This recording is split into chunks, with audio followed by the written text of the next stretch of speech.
Yo, what's up? So, today is April 26 and kahapon is my first year anniversary dito sa Canada. And nakapag-post ako sa TikTok about it. And may ibabalita ako sa inyo. Sobrang talino natin and nagpark ako parang facing other side. So, meron tayong penalty notice. 1 year anniversary gift yan. Ayun o, penalty notice. Kita nyo ba? Ayan, penalty notice. Tapos, ang violation, parking vehicle facing wrong direction.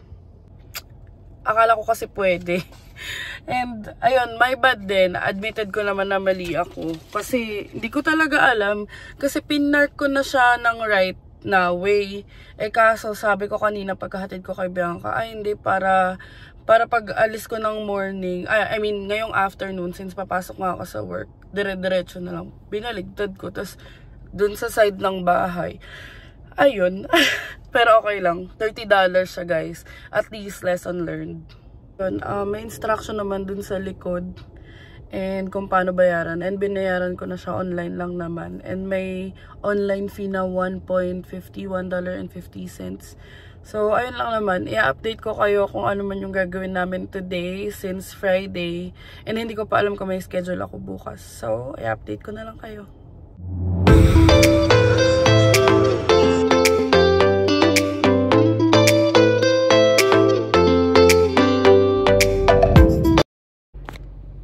Hi guys! Ayan, welcome back to our YouTube channel. And, break ko na 4 PM ngayon, nandito ako sa kotse, dito kay Aster. Hindi ko alam kung anong ganap namin mamaya, pero kailangan namin pumunta ng Canadian Tire kasi paubos na yung kitchen towel. Tapos baka dadaan din kami ng Walmart kasi wala nang asukal, pero hindi ko pa sure, pero i-update ko na lang kayo. So ayun, nandito pa rin tayo sa work hanggang 8 PM tayo today. And sabi ko kay Bianca, punta na lang siya dito kasi kung uuwi pa ako mamaya, hindi naaabutin kasi hanggang 9 or 9:30 lang yung Canadian Tire. So, update ko na lang kayo.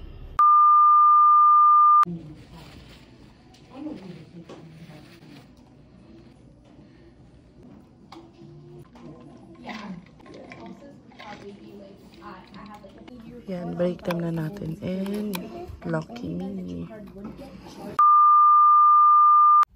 Hi guys! So, ngayon is papunta tayo ng office ni Angel kasi gusto daw niya mag-Canadian Tire. So, dapat kanina, pagkaling ko trabaho, diretso na ako doon kaso nga 8 PM pa out niya, 8 yung out ko. Matagal-tagal pa ako maghihintay, so umuwi muna ako para makapagpahinga na din. So, ngayon magko-commute lang tayo, magbabus. Samahan niyo ako. Ang pakahaba na pala ng buhok ko guys.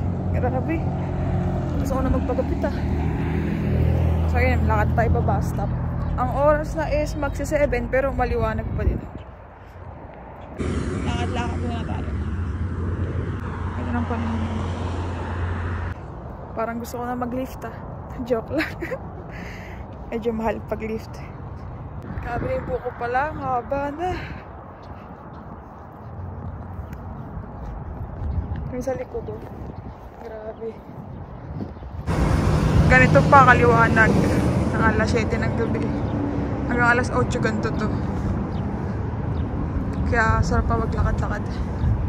Yan, waiting game muna.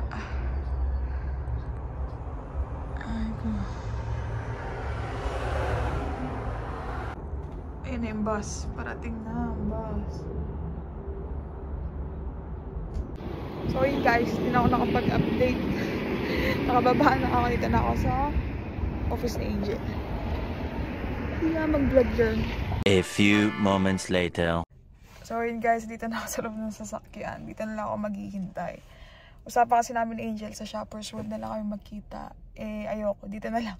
Isang stop na lang naman kasi. Kaya dito na ako dumiretso. Yun, kaya ako nakapasok din agad dito sa kotse kasi dinala ko nga yung spare na susi. Para diba, diretso na ako dito. Hindi ko na kailangan i-chat si Angel para buksan to. Mindset ba na? So, uwian na.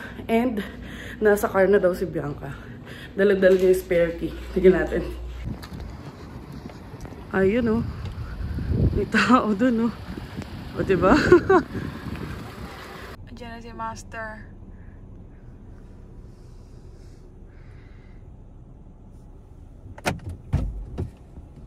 Hello. Hello. Kamusta? I'm good.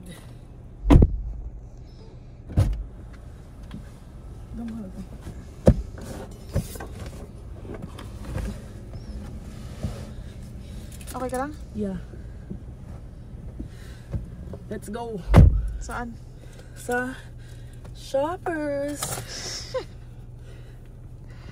So, ayun, magkasama na kami and punta kami ng Shoppers World. Let's go. So, ayun guys. 3 minutes. Nandito na tayo sa Canadian Tire. Malapit lang kasi ito sa work namin. And, ayan. So, bibili kami ng kitchen towel kasi dito nga mura. And, ewan ko, yun lang naman. Pero mamaya baka dumiretso kami ng Walmart kasi may mga kulang nga like yung mga asukal, ganyan. Oh, takot tayo na Walmart. Nakala ko Canadian tayo. Surprise! So, ang dami naka-sale, nakakaloka. Pero hanapin na natin ang paper towel. Ang kailangan muna. Yun yung pang pusa.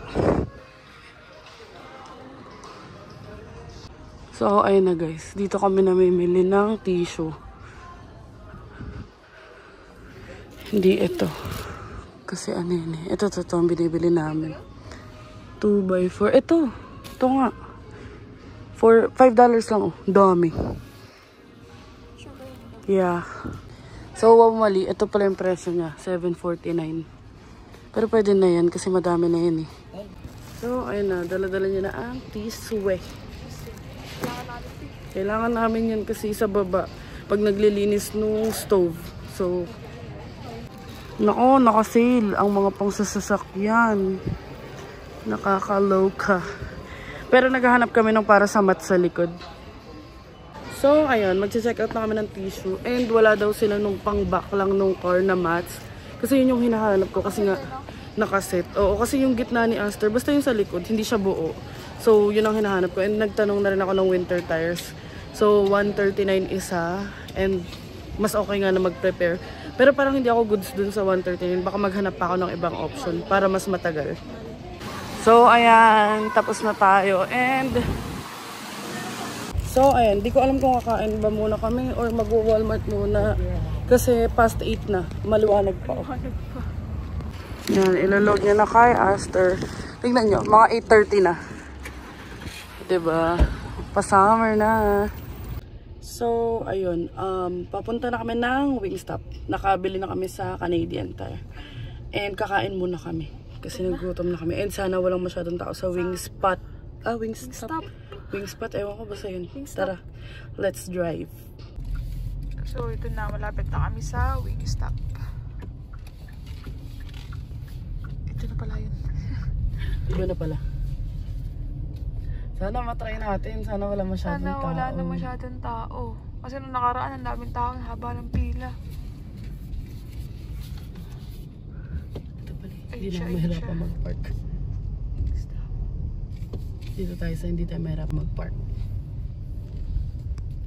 Ay! Ang daming tao lang. Ay, ang dami pa rin tao. Sorry.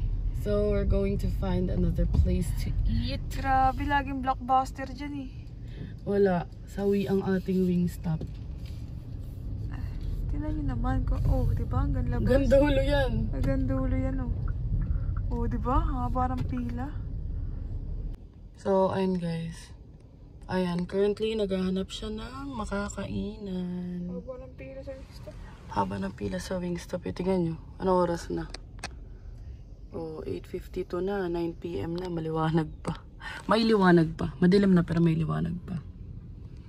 So, ayun guys. Andito na tayo sa Panda Express. Dito na lang namin na pag-decidean kumain. Kasi matagal na rin naman gusto ni Bianca dyan kumain. And maraming ang tao sa Wingstop.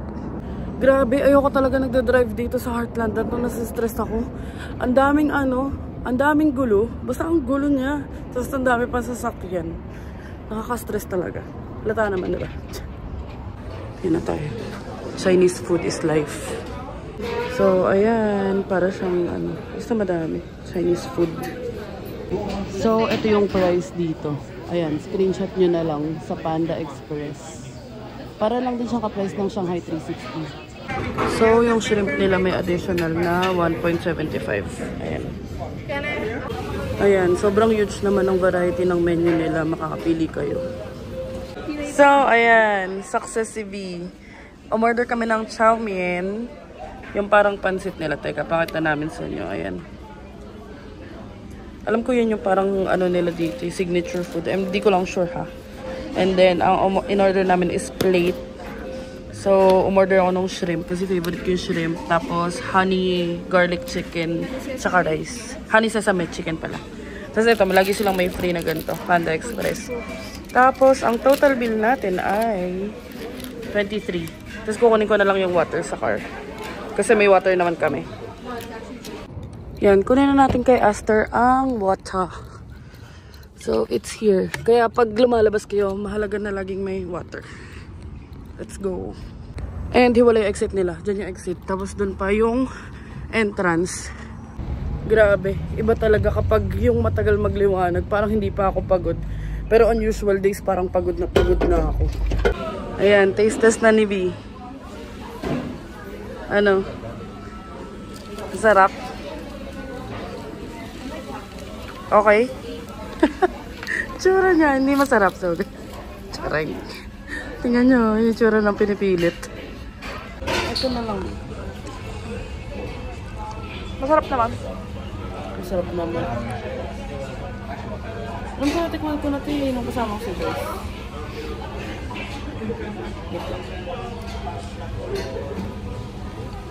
Let's try it.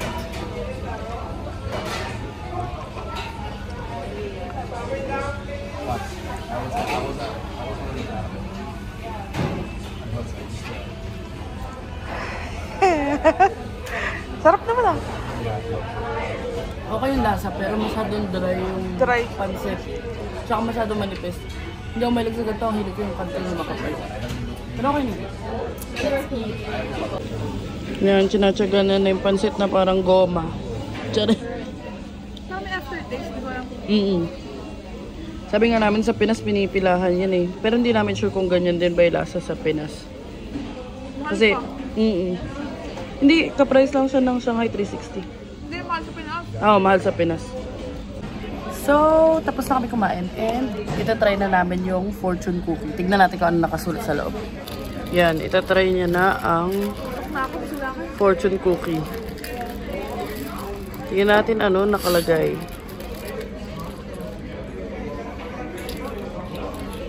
Ano nakalagay? Mabubuntis ka. Tomboy ako, B. You are perfect the way you are. Wow! Bruno Mars. Bruno Mars ba yun? Just the way. Bruno Mars ba yun? Ito naman. Ito naman.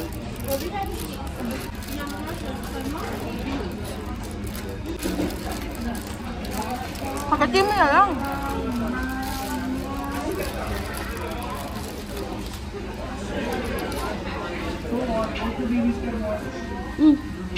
Maganda si Angel Aquino. Hindi ikaw yun. Your style, B. Your challenges will disappear in the face of great kindness today. Ay, wala kang kalenda sweet na. Kain pa.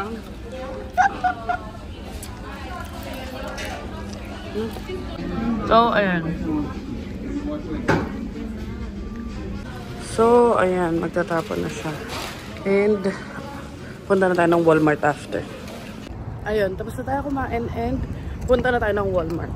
O, diba, ang convenient na. Dati ang hirap, tsaka nakakatamad kasi, nata nyo ba yun? Nasa kabilang tawidan pa yung mga plaza. Malaki kasi itong Heartland eh. Ngayon, madali na. Thank you, Aster. Ayan, nasa Walmart na tayo. And buti na lang yung mga Walmart laging hanggang 11 PM.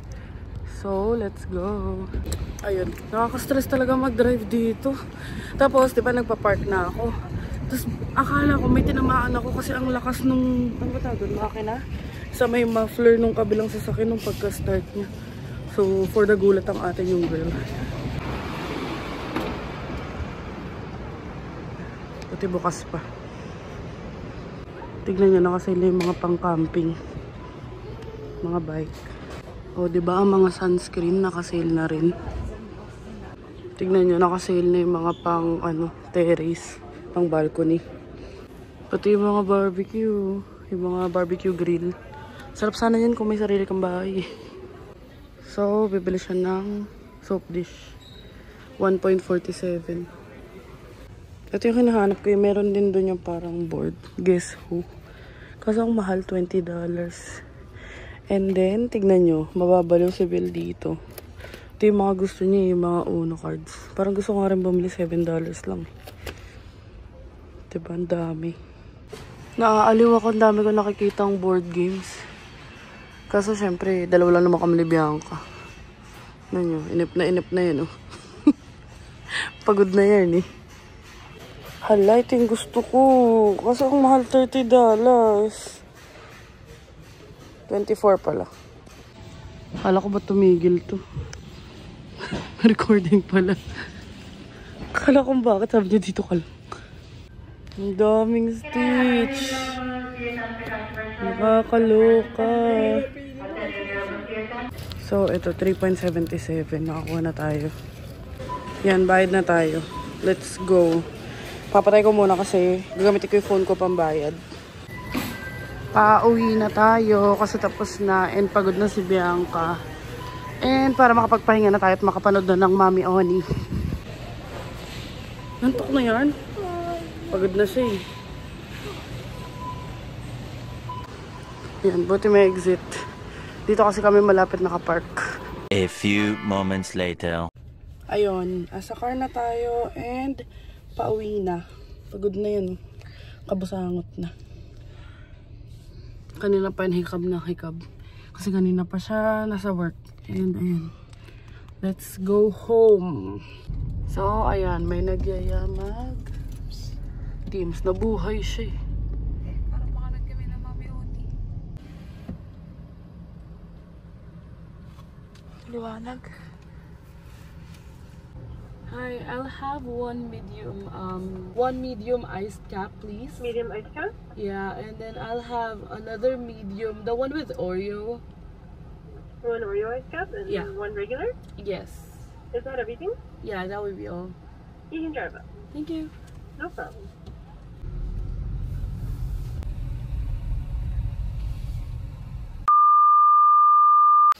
Ayun guys, sa bahay na tayo and hindi ko na naipakita.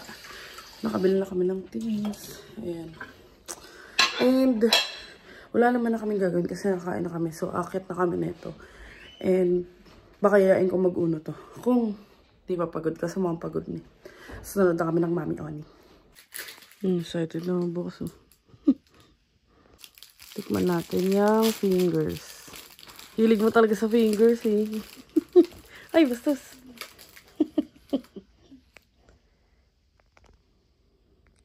Tikman natin. Cadbury. Ang sarap. Sarap. No. And, ayun guys. Bago ako maghilamos, papakita ko sa inyo itong nabili ko. Kasi nilalaro namin ito ng mga pinsan ko. And pwede siyang for 2 person. So, itong Uno Flip at saka yung Uno na classic. Ayan. Meron pa ibang Uno eh. Pero mahirap na kasi intindihin yung iba eh. Ito at least nalaro ko na. And tuturo kay Bianca. Di ko alam kung makikipaglaro siya sa akin ngayong gabi.